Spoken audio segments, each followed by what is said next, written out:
Josh Johnson is one of the funniest people on the planet. He's got 2.25 million followers on YouTube. He's known for his intelligence and insightful yet hilarious takes on society. So let's see what he has to say about vegan. First up, here's a clip from The Daily Show. I might have to turn vegan, man. Really? No, I'm just kidding. Of course you're kidding. Yes. Vegans are a joke. Josh, I know you can do better than that. This man got paid for that? This one gets enough. Here's a clip from Josh and Ashley Gavin's podcast, What's News with You?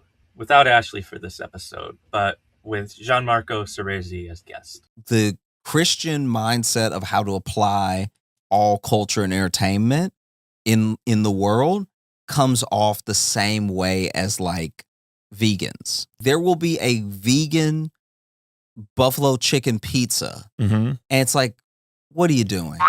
Yeah. Because if you're better than me, you don't get my thing. I agree But with do that. not come over here talking about here's my double smash burger of like whatever. Literally, like, how do you pronounce it? Seitan? Oh yeah. It's like, no, you don't need the other word because it's not the other word. You don't like you don't want steak. You're better than steak. Yeah. Sigh.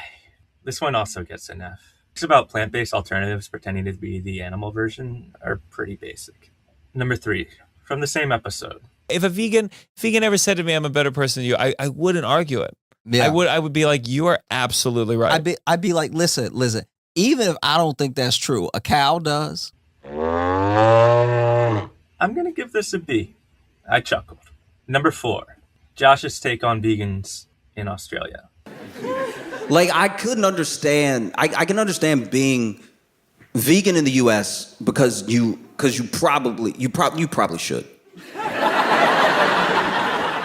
Like, I can understand being vegan in the U.S. because, like, being vegan in the U.S. is like a self-preservation because they're telling you. Sometimes they'll tell you, "Oh, we've actually loosened a bunch of regulations around what we can feed the animal." So, for instance, in the U.S., there are some pigs that are straight up fed sawdust to stretch the food that they are fed. So it's like sawdust, they cut it with whatever they're feeding them. So then when you eat it, you're like, oh, there's no wonder it tastes like splinters, you know?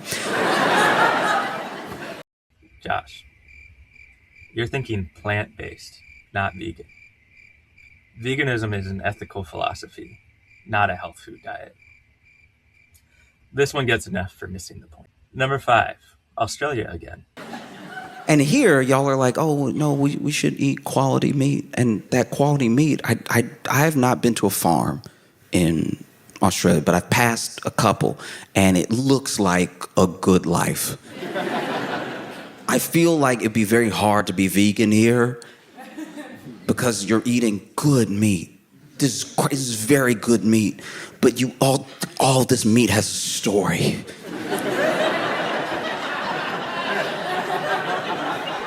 Every burger could have its own, like, Babe trilogy. You know what I mean?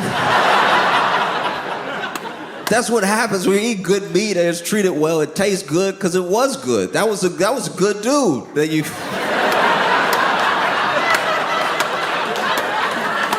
Oh, he was courageous. He was good to his friends and everything. That's why meat's so supple, you know?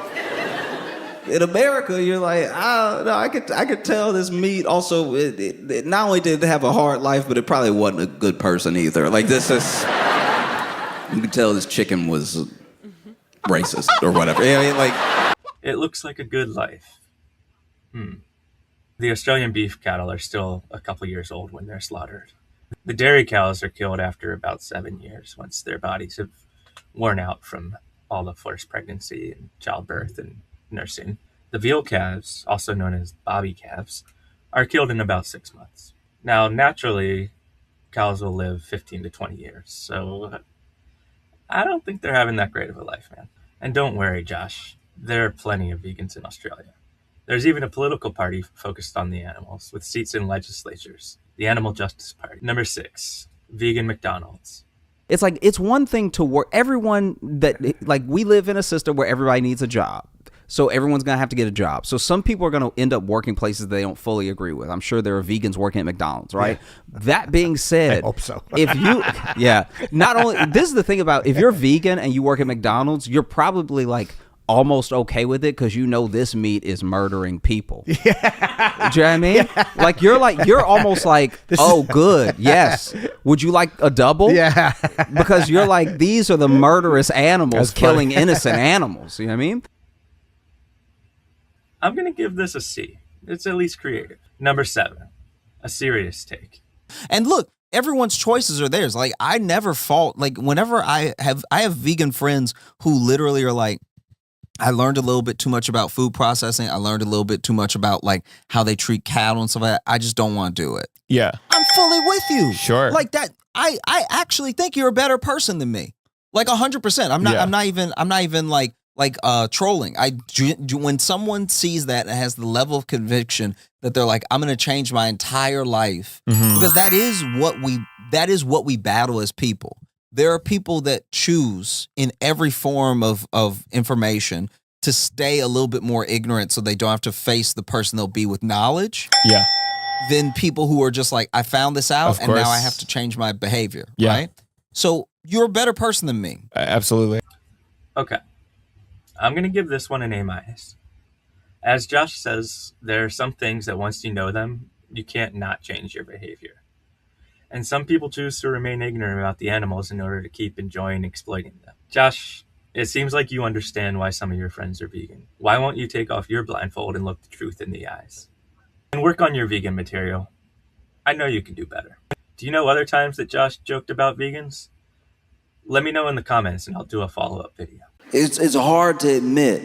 As a man, it is hard to admit, but it's important. It's important that you take everything that you hold on to about what you think life is, and every once in a while, you just question it. I'm not even saying you gotta throw out all your beliefs. I'm not saying you're wrong or dumb or anything. I'm saying that every once in a while, you take a second, really think about the things you believe, and really ask yourself why you believe those things. Are these just the things that your parents believed? Is this just what you watch other people do? Do you do it to fit in? Is this really how you feel when you're all by yourself? Really question every belief that you have, because when you question those beliefs and you actually have answers for them, it reinstills your faith in the things that you believe. One of the reasons some people are so scared to have a conversation about anything is because they don't really know why they think what they think. And if they get asked a single question that questions anything about what they think, it freaks them out. It rewires their entire worldview. And so I'm just saying,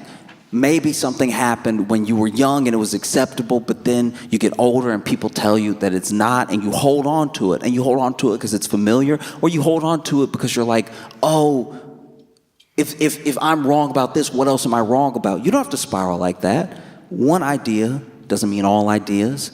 Everything can be handled in its own compartment. Maybe there are parts of your upbringing that are incredible, have instilled in you what it takes to make a remarkable person, a kind person. And then maybe there are things about how you grew up that you maybe want to leave in the past, that you don't want to pass on to the next generation, you know?